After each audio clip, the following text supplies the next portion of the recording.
Super Training Familia, what is up? Once again, I'm here with my jacked, strong friend, Julian Baldi, and I've told you guys, this guy can back extension a fucking house, but he's also, can you show him your hamstrings real quick? Just give him a profile view of your hamstrings.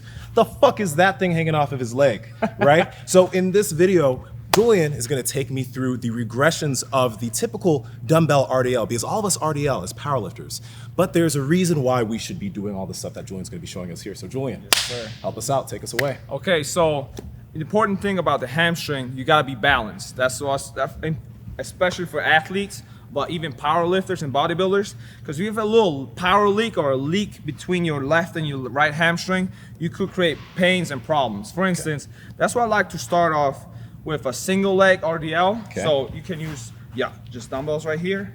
Yep. So both of them. Yeah, there we go. Yep. We call this balance RDL. Yep.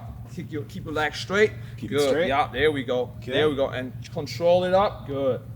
And just control it. Keep the dumbbells a little closer. Good. So if I'm finding this super difficult and I'm like, let's say I'm shaking a lot, right? What does that show? What does that tell me? That just basically means you have a little imbalance going on in your hamstring, and that's a really good sign to work on this. Because basically what this does, it makes sure all your muscles fire at the right rate at the right time. So basically just fixes all the little tweaks that might cause problems in the long term.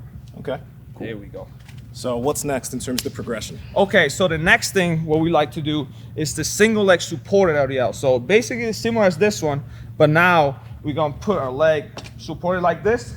I don't like to have my toe on it because it's still a little too easy for me. So I like to keep my heel like this. Yeah. And then same thing with a bar or dumbbells, just control it down, keeping my back straight and go back up. So basically this just allows me to add more weight, but still being a little bit out of balance to make sure my hamstrings are. So real quick question. So a lot of people, whenever they do this movement, they're probably gonna be like, how far out should my leg be? So how would you have them gauge where this foot should be as they're coming out for the RDL? Like what happens if it's too close or too far? How should they gauge it? So basically you want to feel a good stretch in your hamstring. So what I like to do, this is basically perfect right here. Good. And now, there we go. See, your leg just slightly bend it. Good. There we go. And then control it up just like that. Just like that.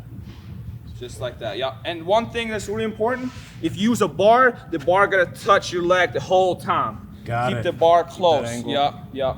And your back nice and tight. Cool. Perfect. So why do we have the slant board here? And by the way, guys, if you want to get a slant board, go to the slant board guy on Instagram or go to his website. I don't know. Just go to Instagram. Find these things because these are gold. Can you show them that one real quick?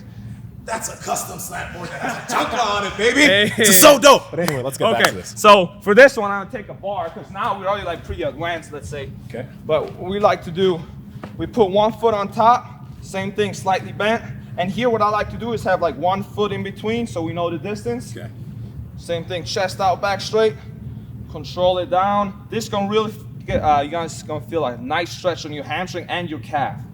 So you're gonna get you strong and flexible at the same time. So what should they do if they feel too much tightness in their calf as they're doing this? Should they just decrease the angle or? Yeah, so what I like to do is really start like a little lower and then work up to it to go a little higher at the top to really like work. It's all about working into it, guys. It's really important.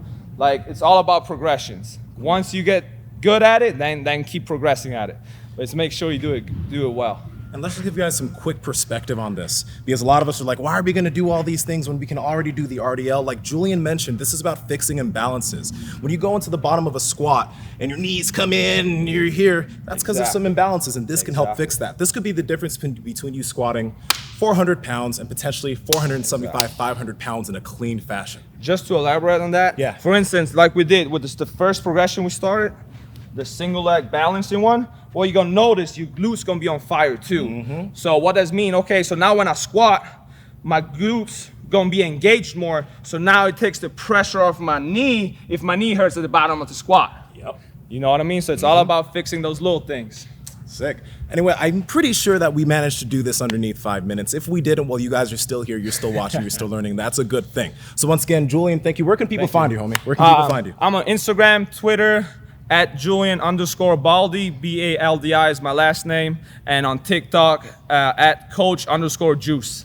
All right, guys, make sure to check Julian out. You learned a lot in this one. Comment below if you have any questions for us, because we will get back to you. Strength is never a weakness.